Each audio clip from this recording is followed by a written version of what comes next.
আমির হাওলাদারের প্রথম চিঠির ৩য় পর্বে স্বাগত আপনাদের সকলকে। আপনাদের সাথে আছি আমি ইব্রাহিম। চলুন উপভোগ করতে থাকুন ৩য় পর্বটি। বলপূর্বক পদ্মাবতীকে আটক রাখা গেলেও তার নিঃস্বার্থ ভালোবাসা থেকে বঞ্চিত হতে হবে। এই বিরহের বেদনা সহ্য করার সামর্থ্য নেই রাজার। সে নিশ্চিত যে এতে তার প্রাণ যাবে। যে প্রেম স্বতঃস্ফূর্তভাবে তাকে মুগ্ধ করে তোলে, সে প্রেম জোর করে আদায় করা সম্ভব নয়। রাজা বুঝল, তার অতীতের পাপ গোপন রাখতে হলে মিথ্যার আশ্রয় নিতে হবে, ছলনার আবরণে নিজেকে ঠকাতে হবে, পদ্মাবতীর সহ অনুভূতি ও বিশ্বাস অর্জন করতে হবে। সে কাল্পনিক কাহিনী রচনা করল, সঙ্গে তার গোপন পাপাচারের স্থানে কঠোর নিরাপত্তা ব্যবস্থা গড়ে তুলল। রাজার মনে দৃঢ় এক প্রতিজ্ঞা হলো, প্রয়োজনে সে পৃথিবীর প্রতিটা মানুষকে নিঃশেষ করতে প্রস্তুত, কিন্তু তার অতীতের পাপের জন্য পদ্মাবতীকে হারাতে রাজি নয়। যথাসম্ভব রাজা পদ্মাবতীকে নিয়ে এক নির্জন রাজপ্রাসাদে আশ্রয় নিল। সেখানে তারা দুজন ছাড়া আর কেউ ছিল না। প্রেম ও আদর সোহাগে তাদের সংসার মুখরোচিত হয়ে উঠল।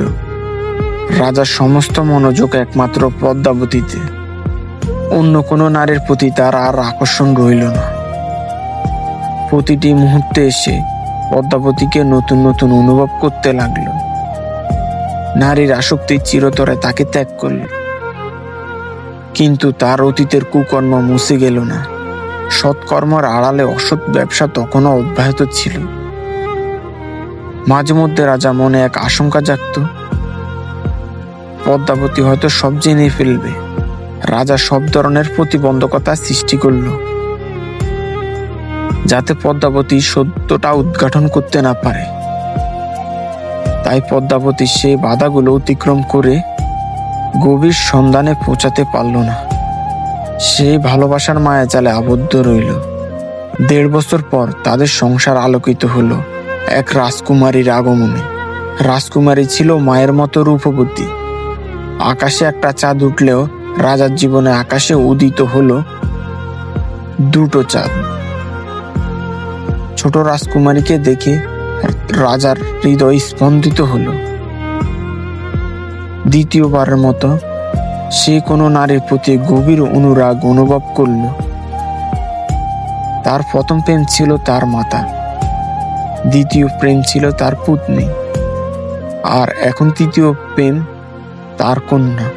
যতবার রাজা রাজকুমারীকে কোলে তুলে নিত, ততবার তার অন্তরে এক অব্যাহত বেদনা অনুভূতি হতো।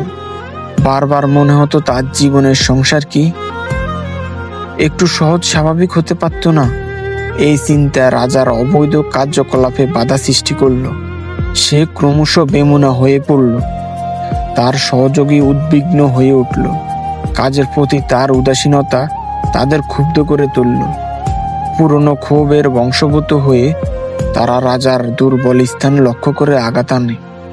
সে আঘাতে ছোট রাজকুমারীর জীবন প্রদীপ নিভে গেল। রাজার হৃদয় থেকে একটা চাঁদ খসে পড়ল। পদ্মাবতী দুমড়ে মুচড়ে গেল। পদ্মাবতীর বেদনা সহ্য করার শক্তি রাজার ছিল না। সে দৃঢ় আলিঙ্গনে আগলে ধরে রাখলো তার পদ্মাবতীকে। রাজা জানতে পারল, সম্রাটের নির্দেশে তার পিতা, চাচা ও চাচাতো ভাই তার রাজকন্যার জীবন প্রদীপ নিভিয়ে দিয়েছে। ততক্ষণে রাজা বুঝে গেল, যে জগতে সে প্রবেশ করেছে সেখানে তার শেষ পরিণতি মৃত্যু। সে অনুধাবন করল, হত্যার আদেশদাতা ও সহযোগীদের ক্ষতি করলে তার ব্যবসা ধ্বংস হবে। যদিও সে ব্যবসার মূল স্তম্ভ ছিল, কিন্তু এই স্তম্ভকে ধরে রেখেছে সহকারীরা। ব্যবসা পতনের মানে পদ্মাবতী সব জেনে যাওয়া এবং অন্য রাজাদের রসানলে পড়া। যে রাজাদের সঙ্গে মিলে সে অপকর্ম করেছে তারা হিংস্র হয়ে উঠবে। ততক্ষণে তাদের ক্রোধ থেকে পদ্মাবতীকে রক্ষা করা সম্ভব হবে না। এতজনকে প্রতিশোধ নেওয়ার সামর্থ্য ছিল না রাজার। উপরন্তু রয়ে গেল শাসকের আদালতের ভয়। তাই রাজকন্যার হত্যাকারীদের নিজ হাতে শাস্তি দিতে পারলেও হত্যার নির্দেশদাতাদের কিংবা সহকারীদের শাস্তি দিতে পারল না। শুধু রাজার মৃত্যুই পারে তার কন্যার হত্যাকারীদের ধ্বংস করতে।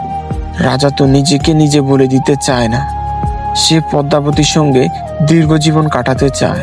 তাই রাজা তার কন্যার মৃত্যুর বেদনাকে চেপে রাখল। পিতা হিসেবে পরাজিত হলো, নিস্তেজ হয়ে পড়ল। ধিক্কার সেই রাজাকে, ধিক্কার সেই পিতাকে। পদ্মজাত চিঠির উপরে অশ্রুসিক্ত নয়নে হাত বুলালো।